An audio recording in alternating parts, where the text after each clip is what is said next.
अस्सलाम वालेकुम, doctor Farooq Baloch here. Applications of information and communication technologies lecture number 2 में मैं आपको वेलकम करता हूं। अगर आपने लेक्चर नंबर 1 नहीं देखा तो ये प्लेलिस्ट में आप देख लीजिएगा। आप सर्च कीजिएगा लेक्चर नंबर 1 ऑफ आईसीटी तो आपको वो मिल जाएगा। तो पिछले में हमने थोड़ा सा सरसरी तौर पर देखा था एवोल्यूशन ऑफ आईसीटी कि आईसीटी ने ओवर द ईयर कैसे ग्रो किया है, कैसे बेहतर हुआ है। अब हम उसको डिटेल में पढ़ेंगे। सबसे पहली चीज ये है कि हमने अपने लर्निंग ऑब्जेक्टिव्स देखने हैं कि इस लेक्चर में हमने सीखना क्या है, ताकि जब इस लेक्चर खत्म हो तो आपको ये बातें समझ आएं, ये बातें आप एग्जाम में लिख सको। अगर आप कंपनी बना रहे हैं तो आप उस कंपनी में इंप्लीमेंट कर सको। अगर आप टेक्नोलॉजी की कोई स्टार्टअप बना रहे हैं तो आप उसमें इंप्लीमेंट कर सको। सबसे पहले तो हम ये समझेंगे कि understand the historical evolution of ICT. Historically कैसे बढ़ा है, कैसे इंप्रूव हुआ है, हमें समझ आता है कि कौन कौन से स्टेप्स से गुजरा है। तो ये हमारे लिए बड़ा ज़रूरी है समझना, हर स्टूडेंट के लिए, ताकि हमें पता चले कि हम उसको बेहतर तौर पर एवोल्यूशन में नेक्स्ट स्टेप क्या हो सकता है, ये हमें समझ आएगा।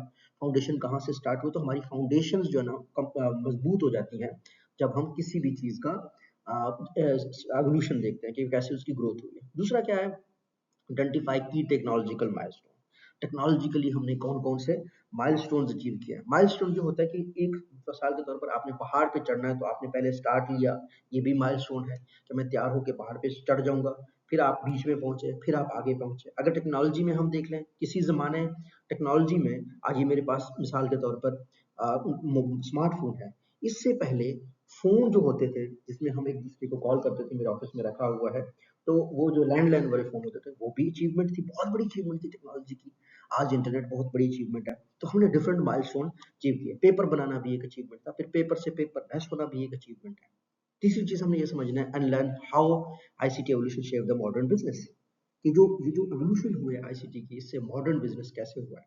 पहले हम लोगों को खत लिखते थे, पहले फोन कॉल करते थे, अब हम व्हाट्सएप मैसेज करते हैं, अब हम ईमेल करते हैं। तो ये कैसे बिजनेसेस जो है ना मॉडर्न हो गए हैं। एम्प्लॉइज को पहले आप एक दफ्तर में बिठा के देखते थे, अब ऑनलाइन लोग काम करते हैं, ऑनलाइन उनको ट्रैक भी कर सकते हैं, कैमराज भी लगे हुए हैं। अमेरिका में बैठा बंदा इंडिया में बैठे बंदे को देख सकता है, पाकिस्तान में बैठे बंदे को देख सकता है। तो मॉडर्न हमारा बिजनेस कैसे शेप हुआ, ये हम समझने की कोशिश करेंगे। Recognize the shift toward the digital transformation. एक शिफ्ट है। दो चीजें होती हैं, एक होती है लफ्ज डिजिटाइजेशन। डिजिटाइजेशन का मतलब ये है कि कोई भी चीज है उसको मैंने कागज पे लिखा और उसको मैं कंप्यूटर पे ले आया, तो ये होती है डिजिटाइजेशन। तो डिजिटलाइजेशन होती है ना, वो होता है कंप्लीट ट्रांसफॉर्मेशन, पूरा मेथड ही आप बदल दें। तो हमें ये देखना है कि डिजिटलाइजेशन कैसे हुई है, कंप्लीट डिजिटल ट्रांसफॉर्मेशन कैसे हुई है। एक एम्प्लॉय जो पहले एक सिस्टम में जाके खत लिखता था कि मुझे छुट्टी चाहिए, आज वो एक पोर्टल पे लॉगिन करता है और अपनी एप्लीकेशन घर बैठे जमा करवा देता है, और बॉस को भी उसी सेकंड पहुंच जाता है और वो उसको अप्रूव कर देता है। तो चाहे बॉस अमेरिका में बैठा हो, चाहे इंडिया में बैठा हो, तो ये ट्रांसफॉर्मेशन ऑफ द वर्क हुई है। घर से बैठ के आप ईमेल कर सकते हो। तो ये चीजें लोग मैनेज भी नहीं कर सकते थे, सोच भी नहीं सकते थे कि किस दिन टेक्नोलॉजी यहाँ तक आएगी। तो ये हम सीखेंगे इंशाल्लाह ताला। थोड़ा सा हम ये देखते हैं कि early systems information communication technologies में कौन सी थी। सबसे पहला क्या था, मैनुअल रिकॉर्ड कीपिंग। मैनुअली आप रिकॉर्ड रखते थे। कैलेंडर मैनेज करने के लोग हुआ करते थे कि एक बंदा प्रॉपर, जैसे आपने गाँव में सुना होगा जी, मुंशी है उसके पास, वो क्या करता है, आपकी जमीन से इतना है कागज पे लिखता है कि बहुत आके कागज देखता है। अब उसके लिए ज़रूरी है मैनुअल रिकॉर्ड सिस्टम में कि जो बंदा है वो खुद भी वहाँ मौजूद हो, देखने वाले का भी वहीं मौजूद होना ज़रूरी है, और फिर उसमें मैनुअल रिकॉर्ड सिस्टम में गलतियाँ बहुत होती है। तो पहला सिस्टम मैनुअल था। दूसरा क्या हुआ, paper based accounting and documentation. अब क्या हुआ कि आपने पेपर बेस्ड डॉक्यूमेंटेशन कर दी, अकाउंटिंग शुरू कर दी आपने। अब आपने क्या कहा, कुछ स्टैंडर्ड्स बना लिए। जैसे कि पुराने ज़माने में जब मैनुअल सिस्टम होता था तो एक दूसरे का काम समझना बड़ा मुश्किल होता था, हर बंदे का अपना काम करने का तरीकाकार होता था। लेकिन जब आपने अकाउंटिंग पेपर बेस्ड चीजें की, तो अगर आपका एक जगह पे फिजिकली आप नहीं भी तो कोई मसला नहीं है, कोई बंदा आपको कागज भेज देगा, आप पढ़ लेंगे, आपको पता चलेगा अच्छा ये बात है। तो ये हमारी आईसीटी में एवोल्यूशन आई है। तीसरी, अच्छा अब इसमें इसमें जो हम क्योंकि पुरानी चीजें पढ़ रहे हैं तो उसमें लिमिटेशंस क्या थी, मैंने वही कहा, वक्त बहुत लगता था यहाँ से वहां जाना, पेपर पढ़ना, एरर होते थे, एरर्स बहुत ज्यादा होते थे कि भाई एरर्स का तो पता ही नहीं चलता था कि भाई उसने अपने हिसाब से लिखा, उससे पढ़ा ही नहीं दे रहा, जी मिसप्रिंट हो गया, नंबर गलत काट दिया।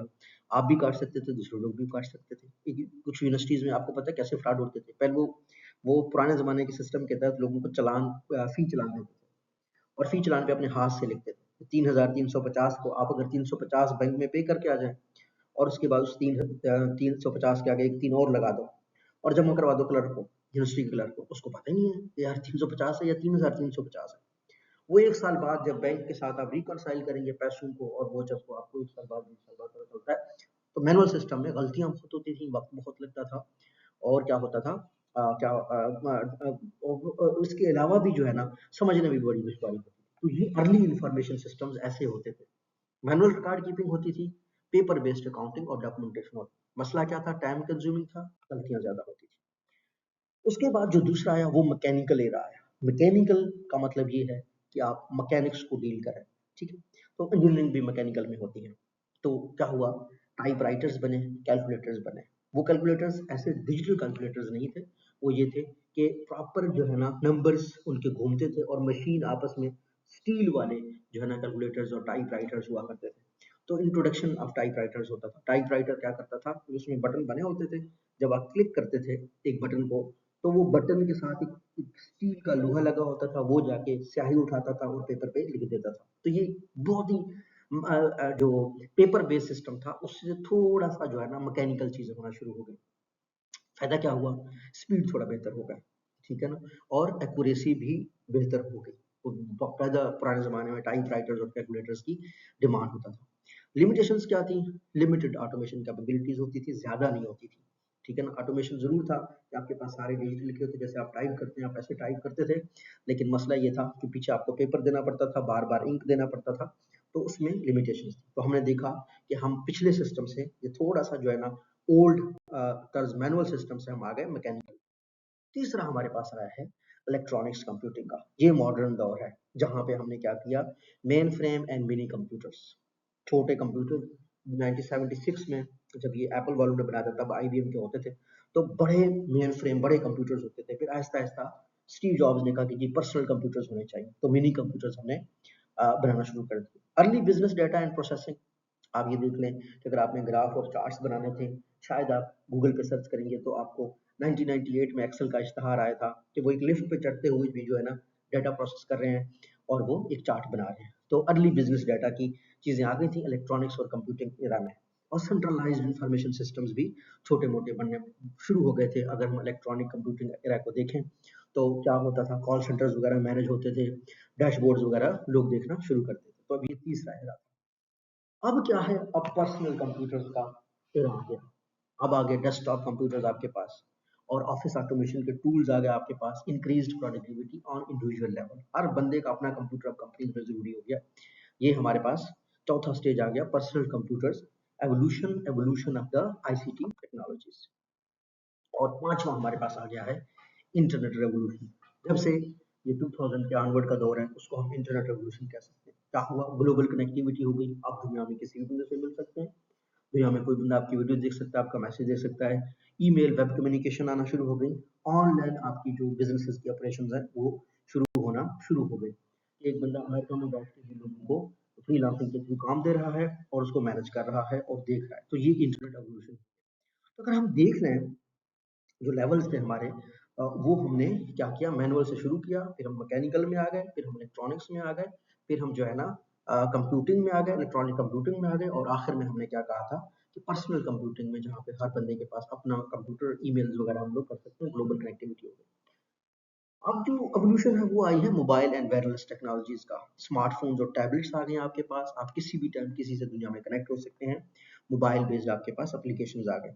एक एप्लीकेशन है वर्क डे के हिसाब से, वो जैसे टेलनर नॉर्वे में, टेलनर में मैं काम करता रहा हूँ, तो वो नॉर्वे के लोग बैठ के पाकिस्तान के लोगों के परफॉर्मेंस अप्रेजल्स कर सकते हैं। इसी तरीके से आपके पास जूम आ गया, आप यहाँ बैठे टीम मैनेज कर सकते हैं। और भी बहुत सारी नई नई एप्लीकेशंस आ रही हैं, जिससे मोबाइल एंड वायरलेस टेक्नोलॉजीज के थ्रू बिजनेस मैनेज हो रहे हैं, कंपनीज मैनेज हो रहे हैं। जो इरा आता है नेक्स्ट, वो है क्लाउड कंप्यूटिंग का एरा।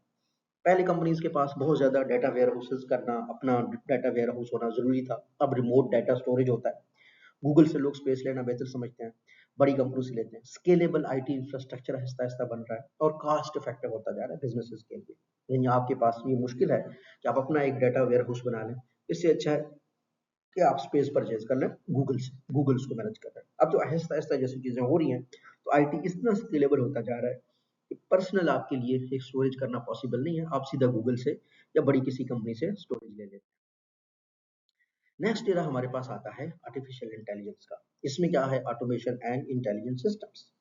जिमनाई आ रहा है, चैट जीपीटी आ रहा है, इस तरह की चीजें अब आपके पास आ रही हैं। एआई डिसीजन मेकिंग में भी आपको हेल्प कर रहे हैं कि आपने क्या करना है। अब आप प्रिडिक्टिव एनालिटिक्स करने की तरफ जा रहे हैं कि किसी इंसान के आप बिहेवियर को प्रेडिक्ट कर सकते हैं, स्टॉक्स को प्रेडिक्ट कर सकते हैं, बिजनेसेस को प्रेडिक्ट कर सकते हैं। तो अगला हमारे पास एवोल्यूशन का दौर आ गया, आर्टिफिशियल इंटेलिजेंस का दौर, ICT evolution and business transformation. क्योंकि अब हमारे पास ये जो एवोल्यूशन है, होपफुली आपको समझ आ गई होगी अच्छे से। अब हम आते हैं एवोल्यूशन जो कि बिजनेस में क्या ट्रांसफॉर्मेशन है। सबसे पहले डिजिटल बिजनेस मॉडल्स आ गए, आपके पास प्रीमियम फ्रीमियम इस तरह की मॉडल्स आने शुरू हो गए हैं। जैसा कि सब्सक्रिप्शन बेस्ड मॉडल, ये आजकल की दुनिया की चीज़ है कि आप सब्सक्राइब करें, $15 पर मंथ दें, इस तरह की चीज़ें आ गई। प्रोसेस ऑटोमेशन, प्रोसेसेस ऑटोमेट होते जा रहे हैं, जैसे यूट्यूब ऑटोमेशन है, बाकी काम है। और कस्टमर सेंट्रिक स्ट्रेटजीज, कंपनीज अपना रवैया कस्टमर के हिसाब से बदल रही हैं। आपने करना कुछ नहीं है, सिर्फ कस्टमर को समझना है, कस्टमर ही आपको गाइड करता है। जो दुनिया के बड़े सीईओ हैं, जैसे स्टीव जॉब्स था, फोट हो गया वो, और अमेजोन के जेफ बेजोस हैं, वो कहते हैं आपने कुछ नहीं करना, सिर्फ कस्टमर को समझना है, उसके हिसाब से आपने चीजें बनानी। क्योंकि आप दुनिया की बेहतरीन टेक्नोलॉजी बनाओ, लेकिन कस्टमर को अगर उसको इस्तेमाल करना मुश्किल लगता है तो आपके लिए मसला है। दुनिया की बेहतरीन टेक्नोलॉजी बनाओ, अगर कस्टमर उसके लिए पैसे नहीं देता तो मुश्किल है। तो इस तरीके से आपने आपका जो आईसीटी एवोल्यूशन है, बिजनेस ट्रांसफॉर्म हो गया। आजकल अगर आप एप्पल खरीदते हैं तो वो कस्टमर खुश है, इस वजह से वो अच्छी कंपनी है। आप गूगल पिक्सल गूगल को यूज करते हैं क्योंकि कस्टमर सेंट्रिक है, तो इस वजह से वो उसको यूज कर रहे हैं। तो बिजनेस में एवोल्यूशन इस तरीके से आया है, कस्टमर पावरफुल हो गया है, चीजें कस्टमर के हिसाब से बन रही है, साथ साथ टेक्नोलॉजी में भी इंप्रूवमेंट आ रही है।